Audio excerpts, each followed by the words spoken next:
नमस्कार दोस्तों, welcome to my YouTube channel Ashish Kumar official. दोस्तों, आज हम जीव विज्ञान के महत्वपूर्ण प्रश्न हल करेंगे, जिसमें कोशिका विज्ञान से लिए गए प्रश्नों को हल करने वाले हैं। तो दोस्तों, हल करने से पहले आपसे एक रिक्वेस्ट है कि आप हमारे चैनल को सब्सक्राइब कर लीजिए, साथ में बेल आइकन भी दबाएं ताकि हमेशा आपको नोटिफिकेशन मिलती रहे।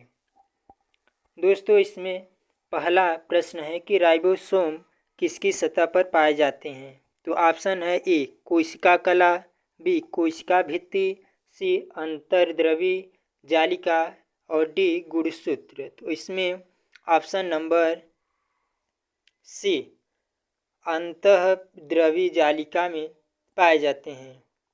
अगला प्रश्न है कि माइटोकॉन्ड्रिया में ऊर्जा किस रूप में बनती है।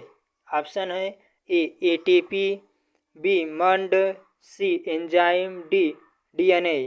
तो इसमें ऑप्शन नंबर ए एटीपी के रूप में माइटोकॉन्ड्रिया में ऊर्जा एटीपी के रूप में बनती है। ऑप्शन अगला प्रश्न है निम्नलिखित में से किस कोशिकांग में मंड कण उपस्थित होते हैं। ऑप्शन है माइटोकॉन्ड्रिया, बी क्लोरोप्लास्ट, सी लाइसोसोम, डी राइबोसोम। तो इसमें ऑप्शन है बी क्लोरोप्लास्ट। निम्नलिखित में से कोशिकांग जो होता है वह क्लोरोप्लास्ट में मंड कण के रूप में उपस्थित होते हैं। अगला प्रश्न है कि कोशिका में पाया जाने वाला सबसे छोटा कोशिकांग है। ऑप्शन है ए लाइसोसोम, बी तारककाय, सी राइबोसोम और डी केंद्रक। तो इसमें option number C ribosome right answer है कि राइसोसोम जो कोशिका में पाया जाने वाला सबसे छोटा कोशिकांग होता है। अगला प्रश्न है कि हाइड्रोलेज नाम के एंजाइम अत्यंत प्रचुर मात्रा में पाए जाते हैं। तो ऑप्शन है लाइसोसोम में, सेंट्रोसोम में, क्लोरोप्लास्ट में, माइटोकॉन्ड्रिया में। तो ऑप्शन नंबर ए लाइसोसोम में हाइड्रोलेज नाम के एंजाइम प्रचुर मात्रा में लाइसोसोम में पाए जाते हैं। अगला प्रश्न है कि सेंट्रोसोम कहाँ स्थित होता है। ऑप्शन ए है केंद्रक कला में, बी केंद्रक द्रव्य में, सी कोशिका द्रव्य में, डी केंद्रिका में। तो इसमें ऑप्शन नंबर सी कोशिका द्रव्य में, कोशिका द्रव्य में सेंट्रोसोम स्थित होता है। अगला प्रश्न है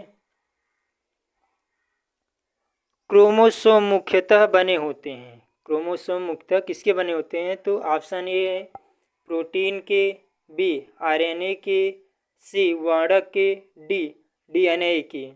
तो option number D DNA. Chromosome मुख्यतः डीएनए के बने होते हैं। अगला प्रश्न है कि जंतु कोशिका में अभाव होता है। तो ऑप्शन है ए कोशिका झिल्ली का, बी केंद्रक कला का, सी राइबोसोम का, डी क्लोरोप्लास्ट का। तो जंतु कोशिका में किसका अभाव होता है। तो ऑप्शन नंबर डी क्लोरोप्लास्ट का। जंतु कोशिकाओं में क्लोरोप्लास्ट नहीं पाया जाता है। अगला प्रश्न है हरे टमाटर लाल क्यों हो जाते हैं। तो ऑप्शन है ए क्लोरोप्लास्ट लुप्त हो जाते हैं और क्रोमोप्लास्ट अपने आप उत्पन्न हो जाते हैं। बी ऑप्शन है क्लोरोप्लास्ट क्रोमोप्लास्ट में परिवर्तित हो जाते हैं। सी कोशिकाओं में एंथोसाइनिन उत्पन्न हो जाते हैं। डी क्रोमोप्लास्ट क्लोरोप्लास्ट पर आच्छादित हो जाते हैं। तो ऑप्शन नंबर बी जो क्लोरोप्लास्ट होते हैं वह क्रोमोप्लास्ट में परिवर्तित हो जाते हैं, जिस कारण से हरे टमाटर लाल हो जाते हैं। अगला प्रश्न है पौधों में जल का परिवहन होता है। तो ऑप्शन ए है फ्लोएम द्वारा, बी जाइलम द्वारा, सी दोनों के द्वारा और डी ऑप्शन है स्टोमेटा के द्वारा। तो इसमें ऑप्शन नंबर बी जाइलम के द्वारा, पौधों में जल का परिवहन जो होता है वह जाइलम के द्वारा होता है। अगला प्रश्न है कि कोशिका की खोज करने वाले वैज्ञानिक हैं। तो इसमें पहला ऑप्शन है A Huxley, B Robert Hooke, C Virchow, D Robert Hooke. तो इसमें option number B Robert Hooke, कोशिका की खोज रॉबर्ट हुक ने किया था। अगला प्रश्न है माइटोकॉन्ड्रिया के अंदर पाई जाने वाली अंगुलियों के समान रचनाओं को क्या कहते हैं? ऑप्शन ए है grana, B microvillus, C villus, D cristae. तो option number D cristae, mitochondria के अंदर अंगुली नुमा संरचना को क्रिस्टी कहा जाता है। तो ऑप्शन नंबर डी। अगला प्रश्न है गुणसूत्र की रचना होती है। ऑप्शन प्रोटीन तथा कार्बोहाइड्रेट से, डीएनए तथा प्रोटीन से, सी कार्बोहाइड्रेट तथा वसा से, डी प्रोटीन तथा आरएनए से। तो ऑप्शन नंबर बी डीएनए तथा प्रोटीन से, गुणसूत्र की संरचना डीएनए तथा प्रोटीन से होती है। तो ऑप्शन नंबर बी। अगला प्रश्न है पादप कोशिका की पहचान है। ऑप्शन ए है जीव द्रव्य कला, बी कोशिका भित्ति, सी माइटोकॉन्ड्रिया, डी सेंट्रोसोम। पादप कोशिकाओं की पहचान हम कैसे करेंगे? तो इसमें ऑप्शन नंबर बी कोशिका भित्ति।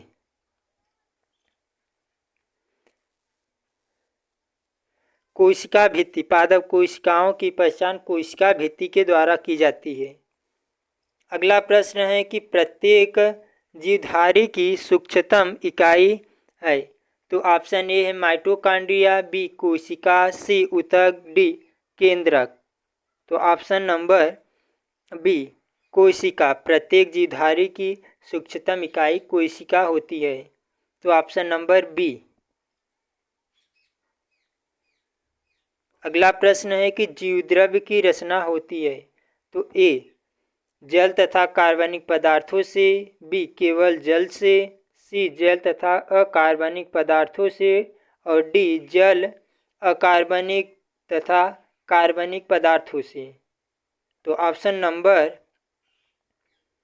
डी जीवद्रव्य की रचना जल अकार्बनिक तथा कार्बनिक पदार्थों से होती है। Option number D. अगला प्रश्न माइटोकॉन्ड्रिया का संबंध है। ऑप्शन है उत्सर्जन से, परासरण से, श्वसन से, पाचक से, रस से।